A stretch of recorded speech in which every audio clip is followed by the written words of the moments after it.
예, 여러분 안녕하세요. 자, 오늘은 시창작론을 위한 과목인 현대시론의 제9장 인유와 패러디에 대해서 한번 공부를 해보도록 하겠습니다. 자, 여러분 교재로는 167페이지입니다. 167페이지에 현대시론 인유부터 설명을 드리도록 하겠습니다. 자, 인유라고 하는 것은 이제 이는 끌인자죠, 끌인자. 끌어서 비유한다, 인용한다는 뜻이죠, 인용한다. 그래서 인유라고 하는 것은 이제 167쪽에 나오는데 어떤 중요한 어떤 예술가의 어떤 글들 이런 것들을 가지고 와서 이제 어떤 인유를 만든다는 뜻이겠죠. 그 앞에 있는 내용은 뭐 별로 중요한 내용이 없으니까 넘어가겠습니다. 거기 이제 168쪽의 그 넷째 줄에 보면 이제 낭만주의 정신이 서양에서 도입되기 이전의 동양에서는 타인의 작품을 빌려온 행위에 대해서 관대했다. 타인의 작품을 빌려오는 것이 용사, 그러니까 용사라고도 하고 전고라고도 하죠. 라고 하는 기법으로 간주될 정도였다. 이런 얘기입니다. 이 용사라는 말은 이제 중요한 어떤 그 뭐랄까 글들 이런 것을 가지고 오는 겁니다. 이게 이제 전고와 같은 말이죠.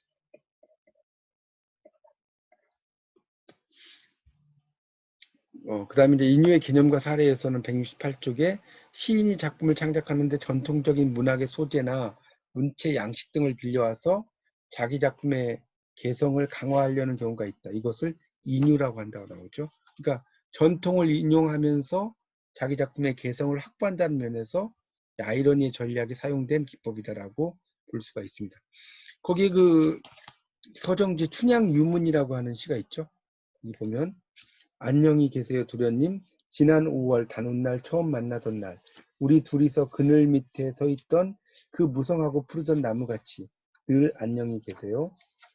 저승이 어딘지는 똑똑히 모르지만 춘향의 사랑보단 오히려 더 먼 딴 나라는 아마 아닐 것입니다. 천길 땅 밑을 검은 물로 흐르거나 도솔천의 하늘을 구름으로 날더라도 그건 결국 도련님 곁 아니에요. 더구나 그 구름이 소나기 되어 퍼부을 때 춘향은 틀림없이 거기 있을 거예요. 나왔죠? 그래서 이제 판소리 소설 춘향전을 인용해서 그 시의 독창성을 확보한 대표적인 작품이라고 할 수가 있다는 거죠. 그래서 이제 거기에 나오는 이제 옥중에 있는 춘향이가 한양에 있는 도련님을 생각하면서 이제 유언 형식을 빌린 작품이라고 볼 수가 있겠습니다. 이런 식으로 이제 시를 쓸 수가 있죠. 그래서 그런 내용으로 쭉 이해하시면 되죠. 그래서 전통을 형식을 인용을 했다는 거죠. 그래서 이제 하나의 새로운 글을 썼다는 것이고요. 170쪽으로 넘겨보시면 이외에도 정지용이 조선시대 양반가의 내간체 문투를 시와 산문에 도입을 해요. 백석이 판소리의 구어체 전통을 시에서 복원하는 것도 인유라고 볼 수가 있다는 겁니다. 자, 황주의 시민이라고 하는 게 나오죠. 심인이라는 것은 그 170쪽에 사람을 찾는다는 뜻이에요. 심인이라는 말은 사람을 찾는다. 자, 이렇게 사람을 찾는 것을 이제 우리가 그 심인이라는 말을 쓰게 됩니다. 자, 그렇게 좀 정리를 하시면 될 것 같습니다. 자, 그런 내용으로 이제 좀 이해하시면서 또 설명을 드리도록 하죠. 거기 이제 김종수와 이광필, 조순회 이렇게 나왔죠. 황주의 시민. 그래서 거기 이제 위에 있는 김종수, 이광필, 조순회 이렇게 나오는 것은 하나의 이제 신문에 있는 내용이겠죠. 그리고 이제 마지막에 나는 쭈그리고 앉아 똥을 눈다가 이제 그 뭡니까 뒤에 나오는 이야기라고 볼 수 있겠죠. 그래서 이 시의 화자는 화장실 변기에서 신문을 보고 있죠. 과거에는 화장실에서 화장지 대신에 신문지를 사용하는 경우가 많았는데 이 시의 신문은 그런 용도로 사용하기 위해서 잘라진 것일 수 있다. 잘라진 신문지를 다시 오려서 인용을 한다. 서정주의 경우와는 달리 이 작품은 신문지의 기사, 잃어버린 사람을 찾고 있는 신문 광고를 빌려온 거죠. 그렇게 볼 수가 있다는 겁니다. 그것도 하나의 인유라고 볼 수 있다는 겁니다. 자, 패러디라고 하는 것은 이제 거기 171쪽에 나오는데 포스트 모더니즘, 후기 구조주의의 정신을 가장 잘 반영했다. 그래서 이제 겉으로는 전통에 대해서 친밀한 것처럼 보이지만 넷째 줄에 있죠. 171쪽에 2번 패러디에 친밀감을 통해 적대감을 드러낸다라고 나오고 있습니다. 자, 그래서 거기 172쪽으로 넘어가시면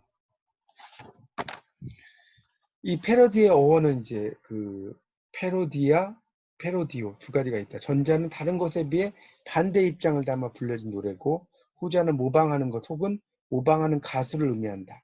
그래서 반대를 위한 모방, 모방을 통한 반대라는 그런 패러디의 전략을 유추할 수 있다. 그래서 이제 패러디라고 하는 건 두 번째 전략이죠. 세 가지 조건이 있는데, 패러디는 원전 텍스트를 패러디의 대상으로 삼아야 한다. 자, 요거는 좀 네모를 좀 쳐놓으시는 게 좋을 것 같아요.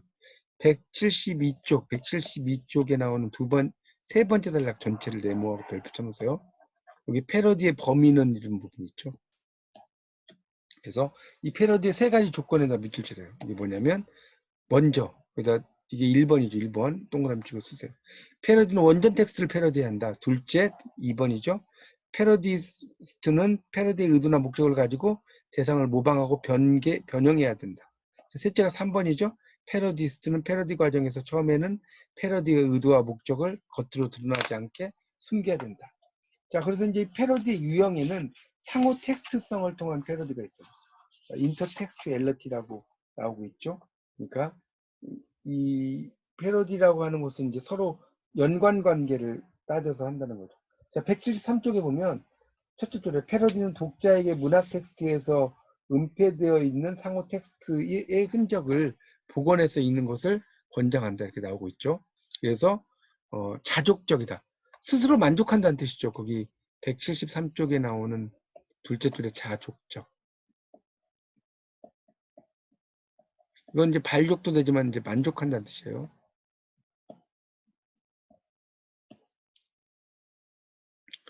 그런 텍스트가 아니고 다른 텍스트와의 시공간적 교차를 통해서 직조된 조직이다. 텍스처라는 거, 텍스처. 조직이란 뜻이죠.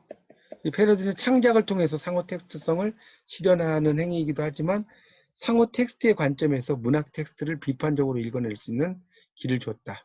그래서 이제 그 김춘수의 유명한 꽃이라는 시를 이렇게 이제 오규원이 패러디를 한 거죠. 내가 그의 이름을 불러주기 전에는 다만 왜곡될 순간을 기다리는 기다림, 그것에 지나지 않았다. 내가 그의 이름을 불렀을 때 그는 곧 나에게로 와서 내가 부른 이름대로 모습을 바꾸었다. 내가 그의 이름을 불렀을 때 그는 곧 나에게로 와서 풀, 꽃, 시멘트, 길, 담배꽁초, 아스피린, 아달린이 아닌 금자나 작약, 포인세티아, 개밥풀, 인동, 황국 등등의 보통 명사나 수명사가 아닌 의미의 틀을 만들었다. 우리들은 모두 명명하고 싶어 했다. 너는 나에게, 나는 너에게, 그리고 그는 그대로의 의미의 틀이 완성되면 다시 다른 모습이 될 그 순간, 그리고 기다림, 그것이 되었다. 나오죠. 이 김진수의 그 꽃을 패러디했다고 볼 수가 있습니다. 이름 부르기 자체가 소외된 관계를 극복하고 친밀한 관계를 회복하는 계기가 되지만 오규원의 작품에서는 정반대입니다. 이름 부르기가 이제 관계 회복이 아니라 그냥 모습을 바꾼다는 거죠. 그것에 지나지 않는다라고 설명을 하고 있죠. 그러니까 이 김춘수의 꽃에서의 의미는 존재에 대한 인식론적인 어떤 측면. 우리가 이제 온톨로지란 말 쓰죠. 온톨로지. 존재론. 이런 어떤 인식론적인 측면에서 주로 이제 이야기를 하는데 오규원의 시에서는 그냥 그런 그 의미보다는 내가 부른 이름대로 바꾸기 뭐 이런 식으로 이야기를 한다는 거죠. 자, 그 다음에 이제 메타시라고 하는 것은 이 메타라는 것은 about의 뜻이에요. 메타. 의출이라고 나왔는데 시에 대한 시라는 거죠. 메타 소설, 소설에 대한 소설이고요. 그래서 이제 그런 내용인데 175쪽의 첫째 줄에 밑줄 치세요. 시에 대한 시, 즉 메타시는 시쓰기를 통해서 시라는 양식에 대한 비판적 반성을 행하는 것으로 패러디의 대상이 특정 작품이 아니고 시 장르 자체라는 것이다. 그래서 이제 그 밑에 정의성의 시를 찾아서라는 시가 있죠. 거기에 보면 이제 말이 곧 절이라는 뜻일까? 자, 시라는 것을 한자를 보면 말씀 원자하고 절사자가 있잖아요. 그래서 이제 나온 거죠. 말씀으로 절을 짓는다는 뜻일까? 지금까지 시를 써오면서 시가 무엇인지 시로서 무엇을 이룰지 깊이 생각해 볼 틈도 없이 헤매어 여기까지 왔다. 경기도 양주군 회암사엔 절없이 절터만 남아있고 강원도 어성전 명주사에는 절은 있어도 시는 보이지 않았다. 한여름 뜰하게 발도둠한 상사와 꽃대국만 있고 잎은 보이지 않았다. 한 줄기에 나서도 잎이 꽃을 만나지 못하고 꽃이 잎을 만나지 못한다는 상사와 아마도 시는 닿을 수 없는 그리움인 게라고 보고 싶어도 볼 수 없는 마음인 게라고 끝없이 저작거리 걷고 있을 우바이. 이 우바이라는 말이 이제 뭐냐면 출가하지 않고 불제자가 된 여자를 말하는 겁니다. 출가하지 않고 불제자.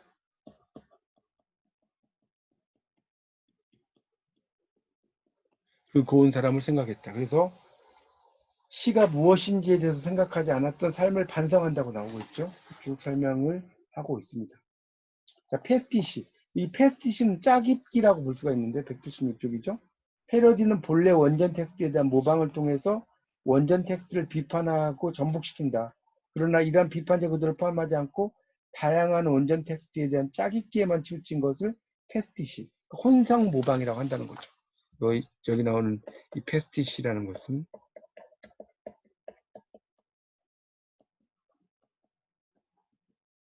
이야기할 수 있다는 겁니다. 그래서 여러 개의 어떤 CF라든가 이런 것들을 연결시킨 작품이 쭉 나오죠. 거기 178쪽에 한민복의 광고의 나라죠.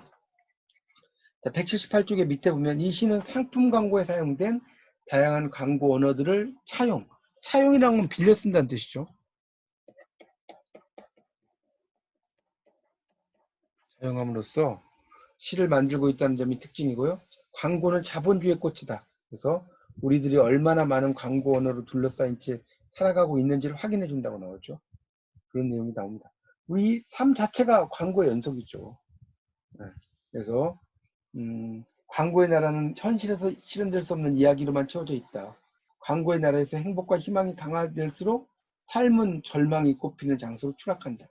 그럼에도 불구하고 광고에서 제공되는 환상을 입고 거리를 질주한다. 이렇게 나왔죠. 이 시의 3년에서 이상의 오감도를 패러디하죠. 한 명의 아이가 지나가고 두 명의 아이가 지나가고 뭐 이렇게 13명의 아이가 지나가고 이런 것처럼 177쪽에 보면 나오죠. 제1의 더 톰보이가 거리를 질주하고 이 톰보이라는 것은 말괄량이를 가리키는 거죠.